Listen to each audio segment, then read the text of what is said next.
Literatura española renacentista. La poesía de este periodo se dividió en dos escuelas, la salmantina de Fray Luis de León y la sevillana de Fernando de la Escuela Salamantina. Tiene como rasgos distintivos concisión en el lenguaje, llaneza en la expresión, realismo en el pensamiento y preferencia por la estrofa corta. La escuela sevillana, pues, en cambio es grandilocuente, pule en extremo la forma. Su obra es más de meditación que de sentimiento, más de documentación que de observación de la naturaleza y de la vida. Poesía amorosa. Eh, Existe varios tipos de poesía amorosa. La tradicional.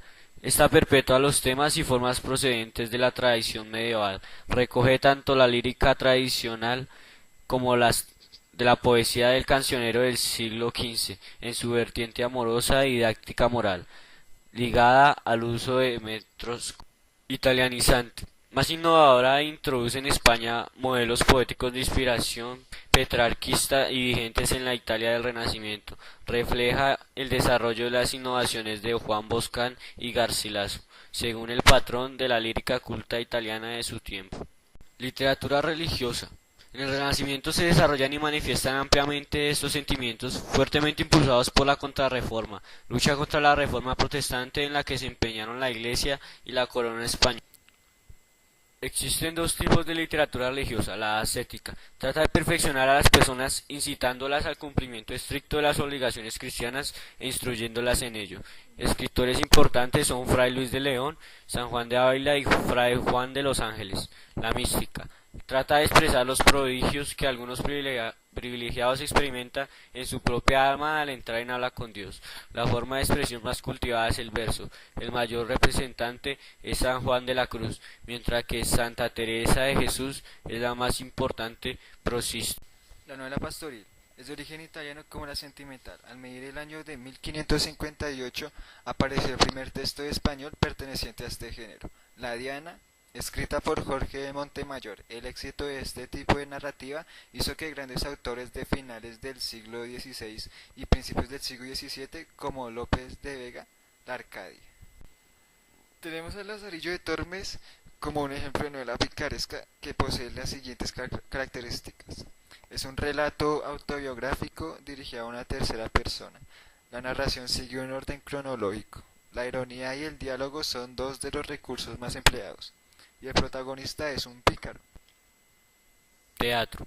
En el siglo XVI es un periodo de mayor importancia para el teatro español, por cuanto se supone un auténtico renacimiento artístico de aquel frente a los espectáculos rituales de la Edad Media. El teatro se consolida como hecho literario y se organiza con espectáculo de actividad profesional. Los autores toman conciencia de dramaturgos, se configuran los principales géneros dramáticos y se establecen formas de puesta en escena del teatro moderno. Sus límites cronológicos van exactamente desde los años 1490, cuando comienza a representar Juan del Encina. Literatura portuguesa de Renacimiento. Al igual que en España, también en el siglo de oro comienzan las letras portuguesas a comienzos del siglo XVI. Quien introduce los modelos poéticos italianizantes es Francisco Sá de Miranda en la primera mitad del siglo.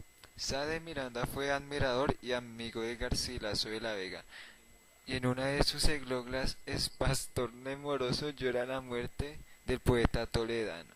Escribió como aquel sonetos, canciones petrarquistas, eglogas y otros subgéneros líricos de inspiración italiana.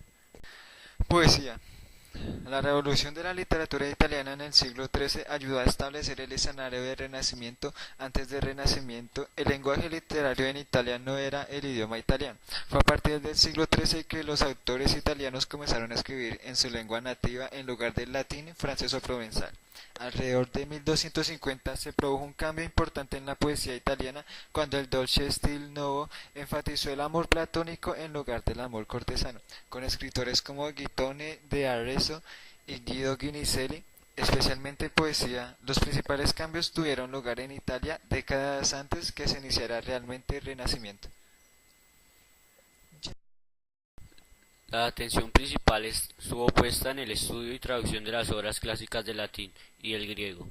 Los escritores no se contentaron, sin embargo, con dormir en los laureles de los autores antiguos. Muchos intentaron integrar a los métodos y estilos de los antiguos en sus propias obras. Entre los romanos más copiados estaban Cicerón, Horacio, Salustio y Virgilio; griegos, Aristóteles, Homero, Nicolás Maquiavelo. Las obras más famosas del filósofo político fueron su Historia de Florencia del Príncipe, tan conocido en la sociedad occidental que el término maquiavélico es sinónimo del pragmatismo político invocado por el libro. Algunos argumentan que Maquiavelo no compartía las tácticas expuestas veces sarcásticamente en su libro.